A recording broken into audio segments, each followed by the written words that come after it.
3000 тонн предметов первой необходимости, собранных стамбульскими уйгурскими ассоциациями, отправляются в зоны землетрясения. Уйгурские турки, проживающие в Турции, пытаются выплатить долг верности Турции, которую они знают как свою родину.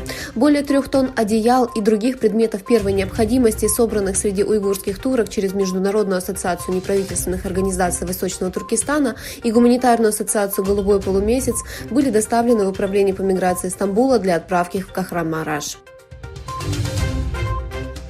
По сообщениям британских СМИ, Эркин Тунияс, марионеточный глава Синьцзянь-Уйгурского автономного района, посетит Великобританию на следующей неделе, чтобы обсудить ситуацию в Восточном Туркестане по приглашению Министерства иностранных дел Великобритании.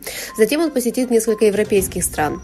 Визит рассматривается как часть международной кампании Китая по сокрытию геноцида уйгуров. Как сообщает Asia International News Network, 5 февраля мусульмане Бангладеш отметили 26-ю годовщину трагедии в Кюльдже. В ознаменование годовщины они организовали серию антикитайских акций протеста. Многие организации активно участвовали в протестах, такие как Организация Исламского фронта Бангладеш, Ассоциация социального обеспечения, студенческие ассоциации некоторых университетов, ученые и активисты. Двухпартийные члены Конгресса США представили законопроекты, способствующие мирному решению спора между Тибетом и Китаем. Законопроект был внесен вместе с председателем Комитета Палаты представителей по международным отношениям Майклом Макколом и представителем Джимом МакГоверном, сенаторами Тодом Янгом и Джеффи Меркли. Законопроект направлен на усиление политики Соединенных Штатов по укреплению диалога между Китаем и Далай-ламой для мирного урегулирования спора между Тибетом и Китаем.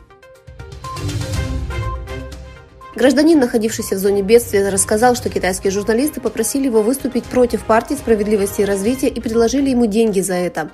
Инцидент, который попал в социальные сети, вызвал гнев гражданина, находившегося в зоне землетрясения в Турции. Гражданин заявил, что команда китайского государственного канала попросила его выступить против партии справедливости и развития, сказал, что ему предложили деньги за это. Гневную речь гражданина записали на камеру. Министерство обороны Австралии сообщило, что все камеры, произведенные китайскими технологическими компаниями, будут удалены из его зданий из соображений безопасности. Министр обороны Ричард Марлс объявил, что все оборудование для наблюдения, принадлежащее китайским технологическим компаниям, было проверено из соображений безопасности. Он также заявил, что камеры китайского производства будут удалены, если их обнаружат среди других камер, расположенных в здании.